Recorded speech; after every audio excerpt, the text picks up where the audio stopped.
অন্বেষাকাণ্ডৰ পাছত প্ৰথমবাৰলৈ মুখ খুলিলে যোৰহাট সমষ্টিৰ বিধায়ক হিতেন্দ্ৰনাথ গোস্বামীয়ে ড্ৰাগছ সৰবৰাহকাৰীৰ হৈ ওকালতি কৰা অধিবক্তাক ওকালতি নকৰিবলৈ আহ্বান বিধায়কগৰাকীৰ লগতে নিচামুক্তি কেন্দ্ৰৰ বিৰুদ্ধেও সৰব হৈ পৰে বিধায়ক গোস্বামী মই যেহেতু অধিবক্তা আছিলোঁ সেয়েহে ড্ৰাগছ সৰবৰাহকাৰী আৰু সেৱনকাৰী কিদৰে আইনৰ খুৰুঙাৰে সাৰি যায় তাৰ পইণ্টবোৰ বিশ্লেষণ কৰিব জানো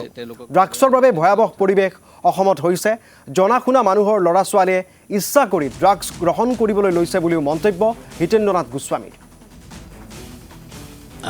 কথাটো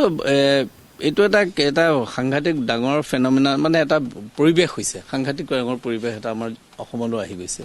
আগতে আমি ড্ৰাগছৰ কথাটো হৈছিল এটা সৰু সেকশনে বা তেনেকুৱা ধৰণৰ কাৰবাক হয়তো তেওঁলোকক কোনবাই হয়তো লিয়ৰ কৰে তেওঁলোকক লৈ আনে তেনেকুৱা কথা বুলি ভাবিছিল কিন্তু এতিয়া নহয় এতিয়া জনাশুনা মানুহবিলাকৰ ল'ৰা ছোৱালীও তেওঁলোকে ইচ্ছা কৰি পেলাই ড্ৰাগছ গ্ৰহণ কৰিবলৈ আৰম্ভ কৰিছে কাৰণ মই ৰিসেন্টলি যেটো কথা আপোনালোকে ক'লে এই ছোৱালী ড্ৰাগছৰ কথা কৈছে আৰু টিভিত বহুত দুই এটা কথা দেখিছো মই ইমানখিনি ক্লিয়াৰ নহয় মোৰ মানুহ ইনভলভ হৈছে আৰু এই বেয়া কামবিলাকত যদি অসমীয়া জাতিটো ইনভলভ হয় অসমীয়া জাতি কিবা থাকিব জানো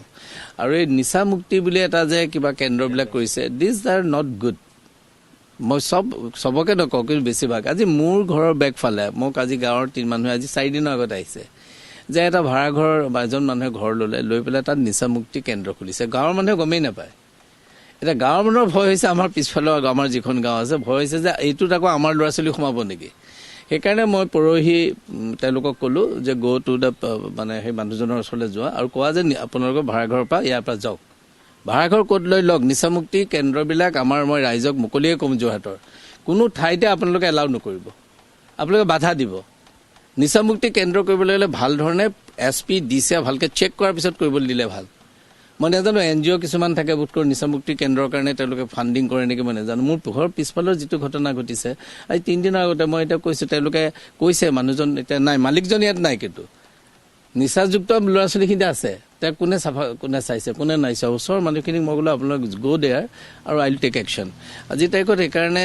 মোৰ দুখো লাগে যে আমি কিয় মানুহবিলাক এই তললৈ গৈ আছে আমাৰ ইমান অসমখন ইমান বেয়া হোৱা নাছিল আমাৰ মানুহবিলাকৰ গাঁও চাওবিলাকতো ইমান আমি অভাৱী মানুহ নহয় হয় আমি ধনী নহ'ব পাৰো কিন্তু আমাৰ মানুহবিলাক ইমান বেয়া নাছিল কিন্তু এই কথাটো লাহে লাহে হ'বলৈ ধৰিলে এটা সময়ত আমি শিলঙত মই পঢ়িছিলোঁ তাতো এনেকুৱা ধৰণৰ ঘটনা ঘটিছিলে কিন্তু লাহে লাহে এতিয়াতো আমাৰ নিচিনা সৰু সৰু যিবিলাক আমাৰ চহৰ আছে তাৰ ভিতৰ চহৰবিলাকতো এতিয়া লাহে লাহে ঘটিবলৈ লৈছে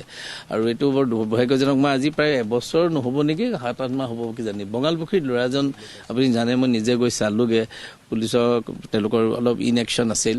বা যি কি নহওক সেইটো কথাত আমি খুব চিৰিয়াছলি টেক আপ কৰিছিলোঁ কিছুদিন নাছিল কিন্তু তেতিয়া আচলতে মই ভাবোঁ প্ৰশাসন মানে আৰক্ষী প্ৰশাসন তেওঁলোকেও চেষ্টা নকৰা নহয় ৰিচেণ্টলি মই অকণমান কথা পাতিছিলোঁ SP বা DC লগতো অকণমান আমি কাইলৈ পঢ়িলে মই এবাৰ পাতিবই লাগিব কথা কিন্তু মই তেওঁলোকৰ মই DC আৰু SPক মই সঁচাই কৈছোঁ যোৰহাটত মই বহুত দিন ধৰি MLA হৈ আছোঁ মানে এনেকৈ দুজন মানুহ ভাল মানুহ আমি একেলগে পোৱাটো মোৰ কাৰণে সৌভাগ্য বুলি ভাবোঁ মোৰ নিজৰ দৃষ্টিত দেই এইটো মই নিজৰ দৃষ্টিভংগীত কোনোবাই কিবা ক'লেও বেলেগ কথা মই দুইজনকে ভাল দেখিছোঁ আৰু এতিয়া মই কাইলৈ বা পৰহিলে মই আই ৱান্ট টু টক আৰু টক মানে মই পুলিচৰ কেইজনমান অফিচাৰৰ লগত কথা পাতিব বিচাৰোঁ কাৰণ কি হয় কোৰ্টত এই কেছবিলাক পটককৈ ওলাই যায় আপোনালোকে চাইছে না কোৰ্টত মানে আৰু কেইজনমান লয়াৰ আছে মই তেওঁলোককো ৰিকুৱেষ্ট কৰিম মই নাম নকওঁ তেওঁলোকে কিয় এইবিলাক কেছত সোমাই আছে এই নিচা থকা খোৱা মানুহবিলাকৰ কাৰণে তেওঁলোক এই 3-4জন লয়াৰ ইমান কেলে এগাৰলি কেলে থাকে গতিকে এই কথাবিলাক মোক মানুহে কৈছে মই খালি ইমান ডিটেইল ষ্টাডি কৰা নাই কিন্তু এইকেইদিন মই অকণমান SP আৰু DC লগত কথা পাতিম